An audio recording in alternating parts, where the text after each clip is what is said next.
Hello friends. आज हम पढ़ेंगे हार्ट फेलियर के बारे में। ठीक है।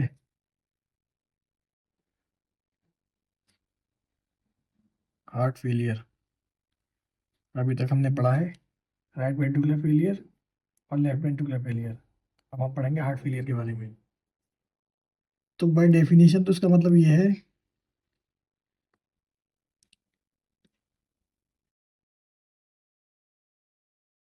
कि हार्ट की पंपिंग ऑक्सीजनेटेड ब्लड की मैच नहीं कर रही है बॉडी की डिमांड से।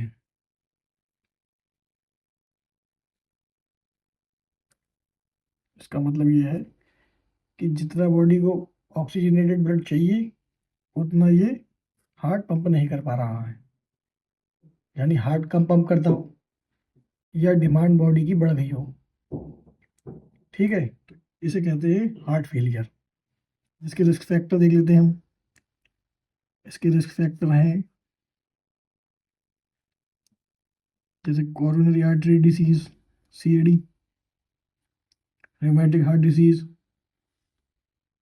हाइपरटेंशन, कार्डियोमायोपैथिया पैथीज,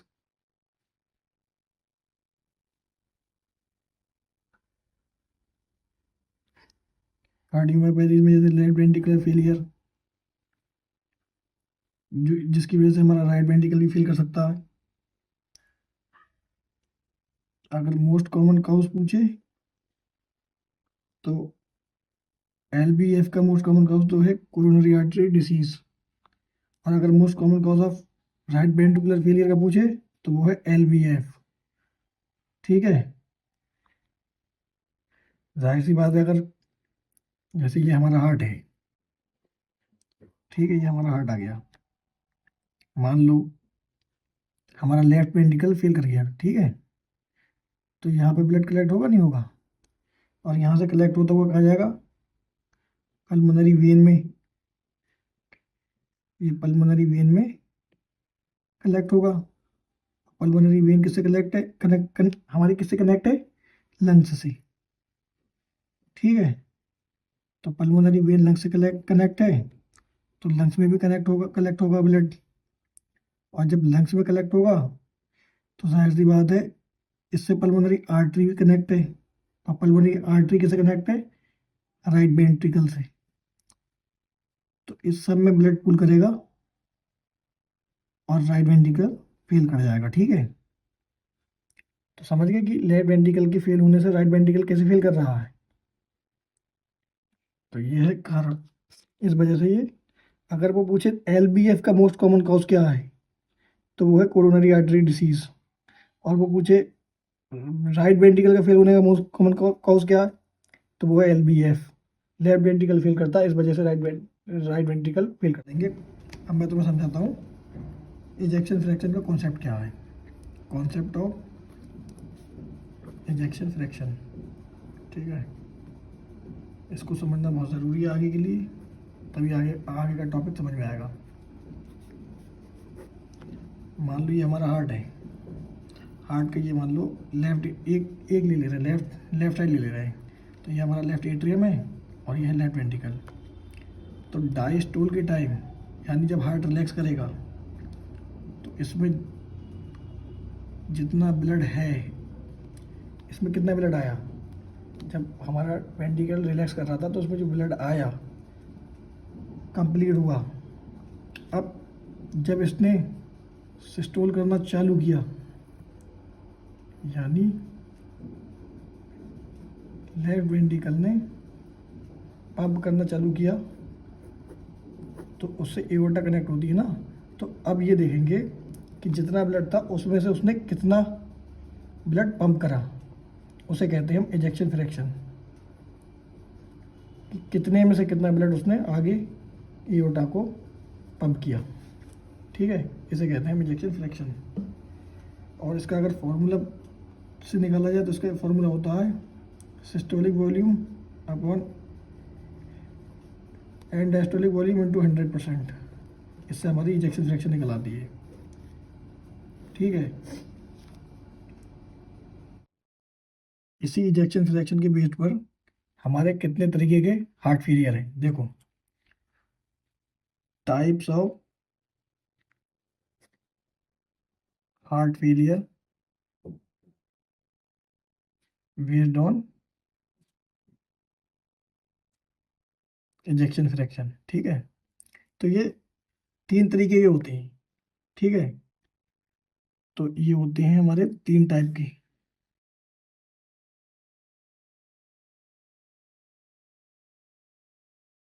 एक होता है, सबसे कॉमन तो होता है heart fail with reduce ejection fraction. ठीक है, heart fail with reduce, R का मतलब है रिड्यूस इजेक्शन फ्रैक्शन। ठीक है, ये होता है सबसे कॉमन टाइप का। और एक होता है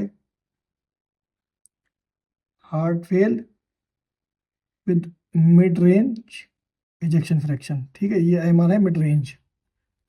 और एक होता है heart fail with preserve ejection fraction. ठीक है, तो ये पी जो है वो प्रिजर्व के लिए है, ये है प्रिजर्व, ये है मिड रेंज, और ये है रिड्यूस।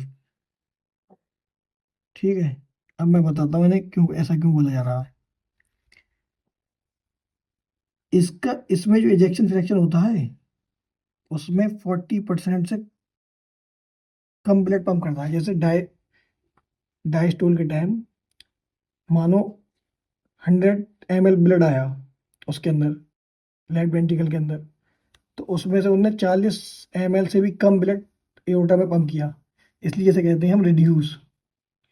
और मिड रेंज में उसका इजेक्शन फ्रैक्शन आता है 41 से 49% तक। अब प्रेशर में क्या होता है, इजेक्शन फ्रैक्शन 50% से ज़्यादा आता है, या 50% कम से कम, इसलिए इसे बोलते हैं प्रिजर्व। ठीक है, क्योंकि इसमें 50% से या उसके इक्वल या उससे ज़्यादा आगे भेज पा रहा है हार्ट। ठीक है, तो इसके क्लिनिकल फीचर्स क्या होंगे हार्ट फेल के, जैसे कि इसके क्लिनिकल फीचर कैसे होंगे, लेफ्ट वेंट्रिकल फेल की तरह होंगे। क्यों, क्योंकि इसमें जाहिर सी बात है लेफ्ट वेंट्रिकल तो ही पंप नहीं कर रहा है एओर्टा में, तो उसके क्लिनिकल फीचर भी एलवीएफ की तरह होंगे, सेम एज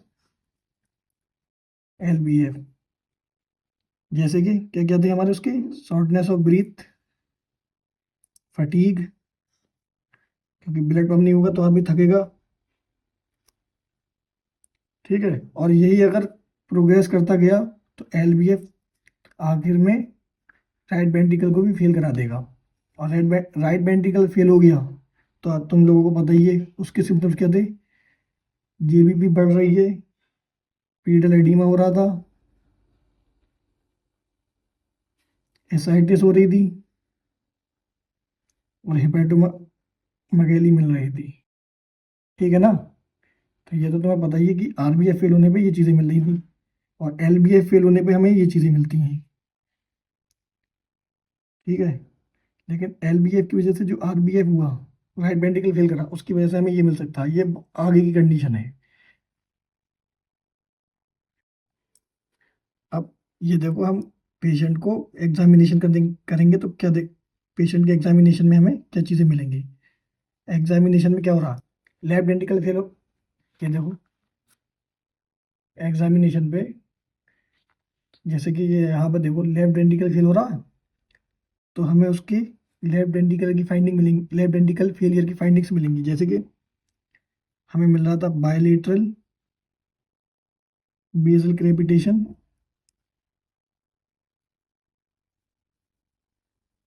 और S3 गैलोप रिदम। ठीक है, ये चीज़ें मिल रही थी, जाहिर सी बात है। और आगे अगर आरबीएफ जैसे राइट वेंट्रिकल भी फेल कर गया,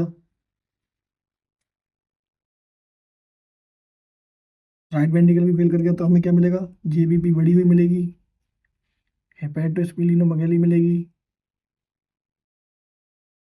एसाइटिस वगैरह देखने को मिल सकती है। ठीक है, तो ये हमें उसके पेशेंट को एग्जामिनेशन करेंगे तब मिलेगा। ठीक है,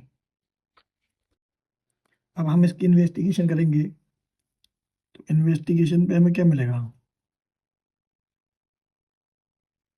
एग्जामिनेशन का मतलब होता है जब पेशेंट हमारे सामने बैठा हो तो उसे देख के हम जो अंदाजा लगाते हैं, और इन्वेस्टिगेशन का मतलब होता है जब हम उसमें इंटरवेंशन करते हैं, लैब वगैरह से या ब्लड टेस्ट या कोई भी चीज़ हम चेक करते हैं उसे कहते हैं इन्वेस्टिगेशन उस वजह से।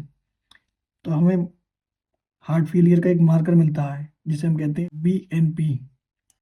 तो ये बढ़ा हुआ मिलेगा तुम्हें उसके मार्कर में, ठीक है। ये BNP है क्या चीज़? ये BNP जब भी हार्ट कभी फील करता है तो ब्रेन एक नाइट्रिक पेप्टाइड भेजता है। तो ये क्या करता है? ये सोडियम का लॉस यूरिन में कराता है। ये सोडियम का लॉस यूरिन में कराता है, और सोडियम की एक प्रॉपर्टी होती है, सोडियम जब भी जहाँ भी जाएगा वहाँ पानी लेके जाएगा। तो जाहिर सी बात है जब सोडियम बाहर जाएगा तो उसके साथ पानी भी बाहर जाएगा, जिससे बॉडी का ब्लड लोड हार्ट पे कम हो जाएगा, तो हार्ट हमारा ठीक से काम कर पाएगा। तो ये हमारा नेचुरल है, ठीक है, इसलिए हमारा बॉडी में बढ़ा हुआ मिलता है। और हम उसको इकोकार्डियोग्राफी भी करा सकते हैं।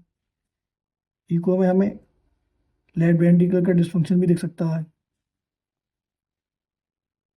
और इजेक्शन फ्रैक्शन कम भी देखने को मिल सकती है। अब इसके रिस्क फैक्टर के बारे में देख लो। इसके रिस्क फैक्टर्स क्या क्या हैं? इसके रिस्क फैक्टर में एक तो सबसे पहले तो आ गया स्मोकिंग, डायबिटीज मेलाइटस, हाइपरटेंशन, और फैमिली हिस्ट्री। यानी जेनेटिकली भी ये चीज़ें होती हैं, ठीक है। लेकिन एक बात नोट करने की है कि एल्कोहल कभी भी इसका रिस्क फैक्टर नहीं है।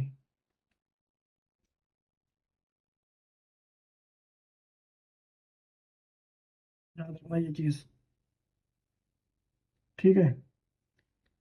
अब रिस्क फैक्टर हम क्यों पढ़ रहे हैं? क्योंकि ट्रीटमेंट में काम आएगा। अब हम इसका मैनेज कैसे करेंगे? मैनेजमेंट में हम इसको सबसे पहले क्या करेंगे? देखो मैनेजमेंट सबसे हम करते हैं ABCD। ए से हम सारे जो भी ड्रग होते हैं, जैसे कि हमारे पास एस इनहिबिटर्स हैं, ठीक है। हमारे पास ARBs है, एंजियोटेंसिन रिसेप्टर ब्लॉकर, और हमारे पास एल्डोस्टेरोन रिसेप्टर ब्लॉकर्स,